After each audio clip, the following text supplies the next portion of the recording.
Hi guys, welcome back here. My name is Jean, and for today's video, I'm super excited because Issy and Co just released their new concealer and they also repackaged their skin tint, and they also came out with another variant for their powder. And so those are the things that we are going to talk about for today's video. So I have here the poster that has all the information. For the skin tints, I got the shades Hazel and Honey. I'm so happy kasi I never really found my shade. At least yung initial purchase ko from them, I got the shade Beach and Fawn. Beach was a little bit light for me, pero since medyo translucent yung coverage nito, like it works naman. Pero, you know, it's still very different when you find your perfect shade kasi the experience is more pleasant when you find your exact shade. Fawn naman is also too light for me, and so I gave that to my sister. And I am so happy that they repackaged these skin tints into this squeezy tube, which I'm so happy about kasi this is the old packaging and it gets so dirty, especially the cap. I always clean it, but still manages to be like very dirty. And I know a lot of people are having problems with dispensing the product because it's pump. Ako I find na even if I already did the thing that they said na try to squeeze it until the product comes out like this. And then that's when you close it para walang air siya. And so when you dispense, lalabas agad yung product. But for me, I find that after a few weeks, ganun ulit siya. Like I have to do that step again para mag-dispense ulit yung product. Since I gave one to my sister, yung shade na Fawn, and I asked her, oh, how's the skin tint? And she was like, I don't know, I think it's defective. I can't make the product get out of the tube. I was like, what? And then I checked her skin tint and I did that for her. And it was just like one of those things na she can conclude that the product is defective if it's not working well, especially the pump component. And I was like, okay, sayang naman. So yun, I'm super duper happy na they listened about the packaging. I know a lot of people will appreciate this, including me. And they also came out with 3 new shades, which is I'm super happy kasi yung nilabas nilang 3 new shades, yung isa doon, yung sobrang saktong shade ko. This is actually not a first impression anymore because last night parang may launch yung Issy and Co and kasama ako doon. And so when they were demoing the products, I was also trying it on. So the new shades are Bisque FN1. I guess that FN1 stands for Fair Neutral 1. And then the other shade is Sand FO2, which is Fair, I don't know what O stands for, I guess Oriental. Oriental. And then Honey is the Medium Warm 2, which is my shade. I'm so happy about that. So I got the shades Honey and Hazel here. I'm going to swatch them. You know, alam ko naman na marami sa inyo na medyo ka-shade ko. This is Honey and then this is Hazel. Yeah, I think both can work for me. Very close sila actually. Pero si Honey, may warm undertone siya which I think would work really well for me. As you can see, parang medyo may pagka-yellowish yung undertone ko. I-swatch din natin si Beach para may shade reference. Light talaga sa akin si Beach. As you can see, yan yung difference niya. Ito si Honey, ito si Hazel, tas ito si Beach. Ang laki ng tinalon ni Beach dito. Actually, yun yung medyo nalito ko kasi parang they had Vanille, Beach, and Fawn. And I felt like yung tatlong shades na yun really on the lighter side. And so, I never really realized na, ay baka Hazel ako kasi tatlo yung light shades and they had like 6 shades before. Nakala ko like 2 light shades, 2 medium shades, and 2 deep shades. So yun, kaya I chose the shade Beach. But I'm so glad na nadagdagan yung shade for medium morena like me. Okay, let's move on to the concealer. So this is what it looks like. Very similar to L'Oreal True Match na concealer. Okay, let's swatch FN2. Okay, that's the shade Beach. And then MW2, which is the shade Honey. Yeah, ang layo talaga ng shade ng Beach sa Honey. Yan si Honey. And then MW3, Hazel. Okay, so that's Hazel. I'm actually really happy that they sent these shades to me kasi I really used maybe 2 shades on my face, one to brighten and one to conceal. They also came out with another finish for their weightless loose powder. I have the shade translucent and I use that powder when I really want my face to be blurred and set. Not particularly matte, but just like to really set the shininess, the oil, that works great. And so they came out with another finish, which is the Radiant finish. It says here, get an added glow with this diaphanous powder that features a blend of pearlescent particles for a truly brilliant complexion. Okay, I tried this last night, and last night I was not liking how it looks on my face kasi gabi na eh. And so I was really seeing the pearlescent on my face. I have the Hourglass Ambient Lighting Powder, and medyo similar sila na radiant yung powder, pero meron din silang pearlescent particles that makes the face look really nice, especially on camera. Let's try the concealer. I'm so excited. Okay, so I'm using the shade Honey to conceal like my pigmentation from my hormonal acne. And then I'm also going to use the shade Honey under my eyes as well as the shade Beach. It's a hydrating oil-free concealer that visibly brightens, provides medium to full coverage. Main ingredients ng concealer, sodium hyaluronate, which is the hyaluronic acid, bentonite clay. When I heard bentonite clay, I was like, hala, baka drying. Glycerin and avocado extract. I'm going to start here first. So sa mga typical areas where I conceal, saka ito, very active pimple. Actually, it's drying out. Baka it might help. This concealer might help dry out that pimple, hopefully. Okay, this side, I'm going to use a brush. I'm going to use this Real Techniques setting brush to blend. Nice. It's very easy to blend. Yeah. That took no time to blend. Yeah, I could already tell na nasa medium coverage siya. Because I didn't put a lot, but it was still able to like cover my darkness here. For the pimple marks, I'll use a small brush to just like blend it. Actually, parang medyo dark yung Honey for my... I'll just use this. Okay, mabilis siya mag-set. So, you have to be fast. Oh no. I think I have to do that again, but there you go. Patungan ko siya ulit kasi nag-set siya, so I wasn't able to blend it that well. So this time, i-blend ko agad siya. Yeah, mabilis talaga siya mag-blend. I mean, mag-set. So that is what it looks like. Since I used a bigger brush, it wasn't able to like cover the whole pigmentation, which I'm really fine with. Okay na ako sa ganitong coverage. Like, I'm really happy with this. I'm not looking for like a full coverage concealer kasi medyo doon na nagmumukhang hindi natural. With concealer, using the shade Honey. And this is without concealer. This is without. This is with.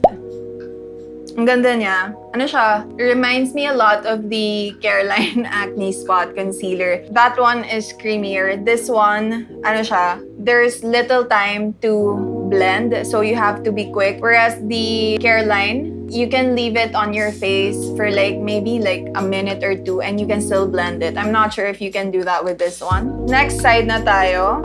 I'll do the same thing. But this time, I'll use a sponge. Mas madali if you use a damp sponge, yung malambot, kasi it was able to disperse the product evenly.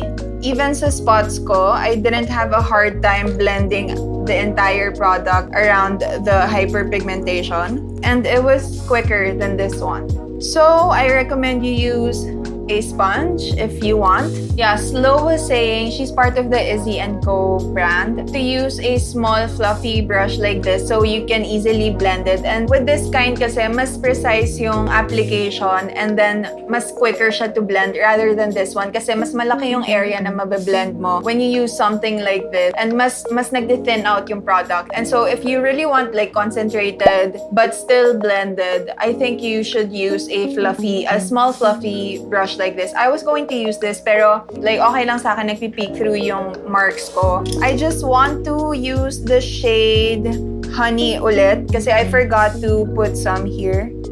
Kasi dyan ako naiitiman lately. I think it helps since damp yung sponge to blend it seamlessly. I mean, you can blend it seamlessly with brushes, but I feel like this is just quicker. It saves more time. And then I'll use the shade FN2, which is the shade Beach.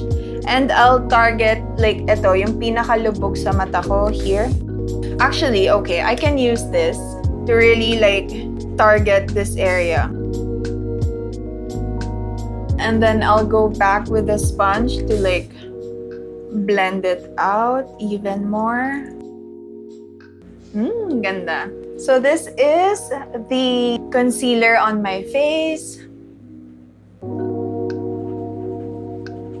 I feel like I can get away without setting this just because right now it looks matte. Hindi siya yung sobrang dry tignan like what I experienced with Vice Cosmetics concealer. And I feel like less is more siya. Kasi once pinatungan mo na siya ng pinatungan, since nasa medium coverage na siya, baka doon na siya maging cakey tignan. It helps to put a good moisturizer underneath. They were saying last night that the best base for this concealer is a gel type of moisturizer, and so I like it. I'm really happy with the finish. Okay, they did something last night. They mixed in the skin tint plus the concealer, and I want to show you guys kasi I actually really like how it looked on my skin. It was a really beautiful finish in my opinion. It was skin-like pero may coverage siya. I'll mix in the shade Honey na skin tint and I'll mix the concealer. I really enjoyed the consistency last night nung pinaghalo tong dalawa. It made the skin tint thicker in formula and it made the concealer more diluted. And so yung finish nito last night for me was like a medium skin-like coverage. And so I'm going to take this with this brush and then I'm just going to stamp it where I need it. Like sa mga areas na may mga marks pa na nagpipeek through.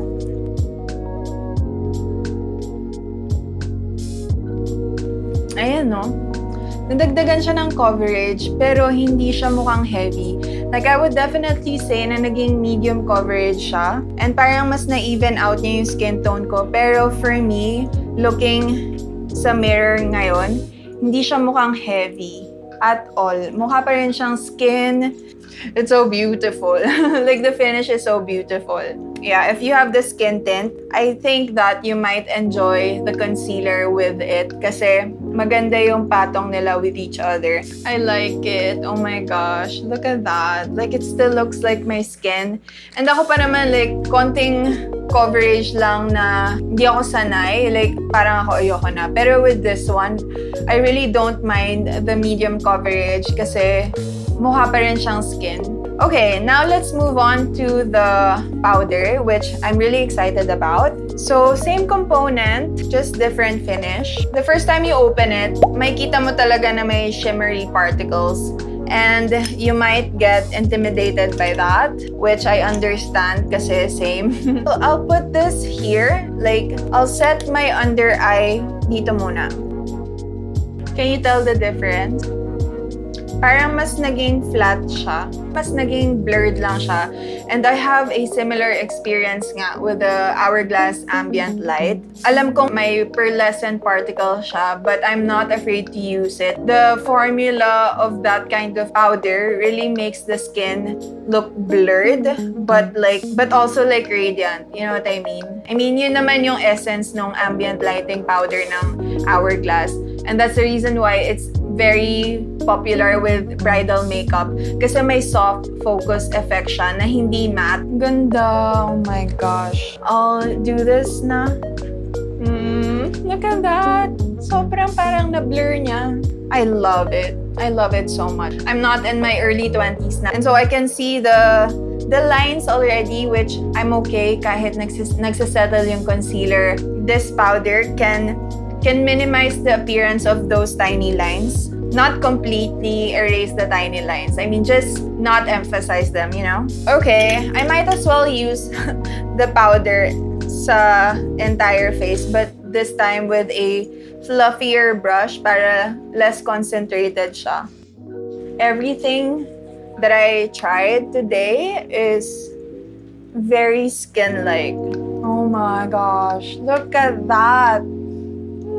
It's my perfect base. Like, this is the kind of base that I go for talaga. Like, ang ganda. I love it. Like, okay, so medyo nilapitan ko yung camera para makita nyo. Ang ganda ng finish on my skin. It's like this powder made it satin matte. When it didn't have powder, para siyang on the matte side, pero buhay pa din. But with this powder, parang mas dinagdagan niya ng buhay yung skin ko right now. Especially here, kasi mas concentrated ko nilagay yung powder dito, diba? So I can really see the radiance. Hindi siya pangit tignan. Actually, ang ganda niya tignan. It just provides such a beautiful, the best way to explain it is it's really radiant here, especially up close. And I noticed na mas pino to compared to my Hourglass Ambient. This one looks finer. It looks lighter. I mean, in terms of like more manipis than the Hourglass Ambient Lighting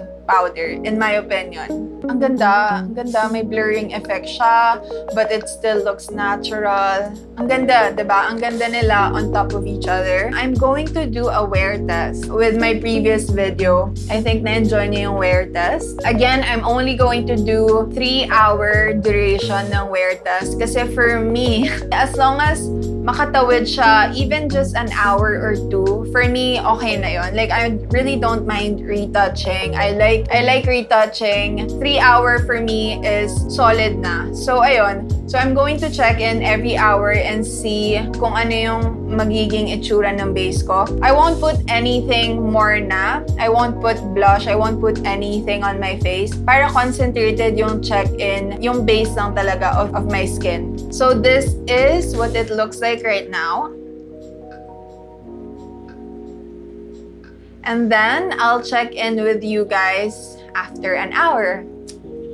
Okay, isang oras na ang nakalipas. Nagpalit ako ng damit kasi may kikain kami sa in-laws ko. Actually, nandito na kami. Anyway, ayan, my skin is looking amazing. Like, I love my base today. Medyo shiny yung nose ko, pero hindi pa ito yung time na mag-retouch ako. I won't retouch until the last check-in. But as you can see, it's so like, it looks so radiant, especially this part, right? Ang ganda. Look at that. So this is 1 hour in, and I'll check in with you guys again after an hour.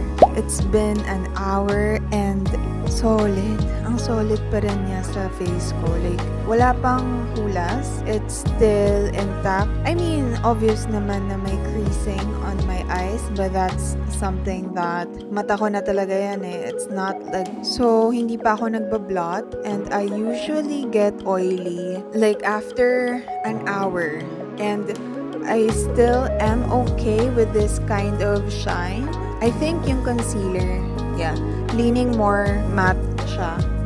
Kaya, sobrang perfect combination yung concealer, pati yung radiant powder. So, ayan. I'll see you guys on the last check-in. Bye! This is the third check-in, and as you can see, I am so shiny already. Alam mo yung shiny na it's really not that bad. It's not, oh, I need to powder right away. It's like, okay, I'll powder in a bit, but like, there's no fading that I can see. And the coverage is still there, especially on my hyperpigmentations. I really like my base still after 3 hours, after eating, after going out a little bit. Ito pala, close up. Beautiful. Beautifully shiny. Love it.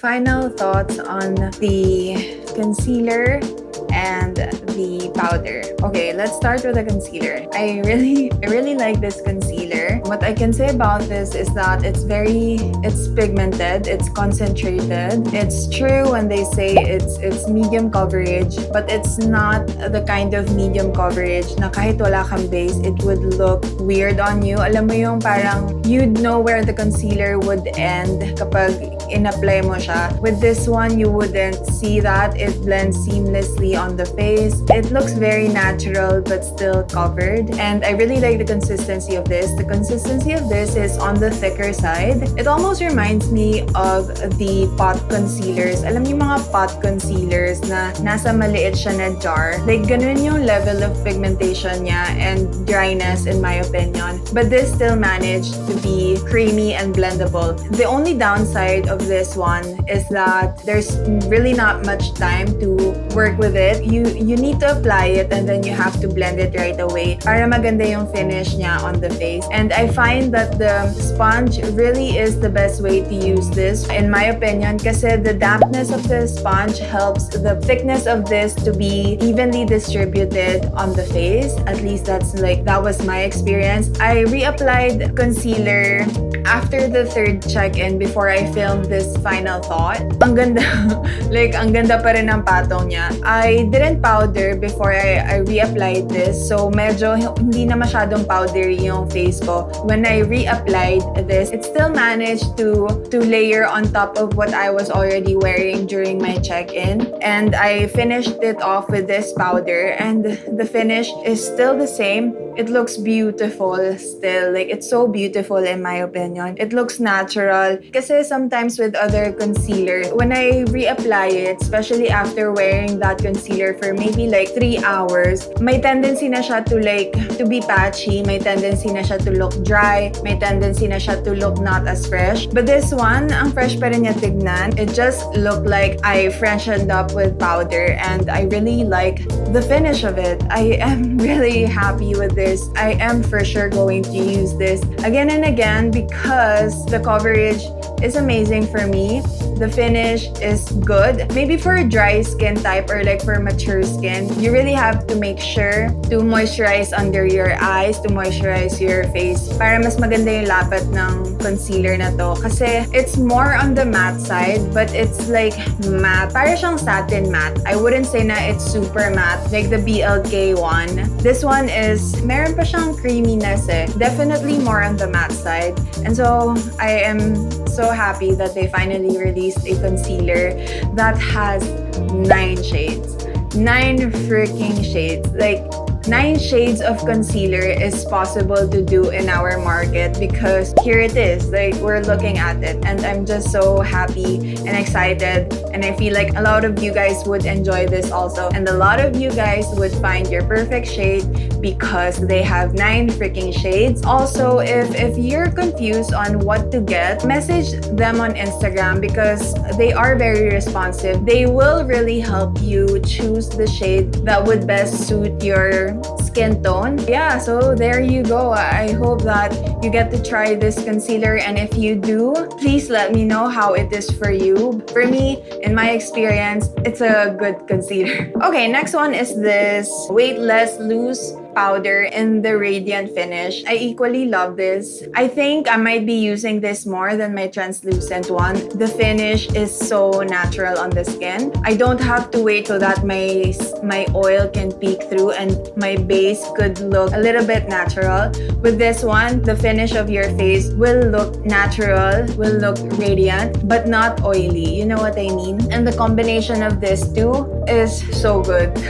I'm so happy. The skin tint, the concealer, the powder, they all work so well together. The skin tint, we all know, has like a more of a natural satin finish. The concealer has a matte finish. Yung combination na yun, like you would have the most natural base kasi nga, this is not as matte as this one. Combine those two on the face, it gives off such a natural finish. And then seal it with this one. I think you would enjoy that kind of finish. If you are someone who also enjoys a more natural, everyday makeup, and medyo nagigilty nga ako minsan kasi parang sobrang laging good reviews yung Issy and Co for me. Ako, skeptic din ako minsan eh. I know how it sounds when someone reviews a product na palaging positive review. And and I'm quite worried na since I have a good relationship with the brand and I have a lot of Issy and Co products, na baka I might come across as that way. But I'm really trying my best to review the product as they are. And it's just that yung brand kasi ng Issy and Co, or like the look that they are putting out, or like the makeup that they are putting out, I think it's really geared towards my kind of preference, which is more the natural, which is more the comfortable side. And that's why I also gear towards their products. Even before they were sending me stuff, I was already buying their brow refiner, their blushes, because it's really on the natural side. And that's what I like personally. It is what it is. Plus point for the new packaging of the skin tint and the additional shades. Like, they really do listen, and I know a lot of you guys feel heard by this brand, and same here. Like, you can message them, you can request. If you think that the local market is lacking in a particular kind of product, like, you can comment, you can message them, because they really show that they care, that they want to produce products that we Filipinos or Filipinas want across the board. It's a yes for me. And yeah, so that ends my review. Thank you guys so much for watching. I hope you guys are doing okay, and I'll see you guys on my next one. Bye!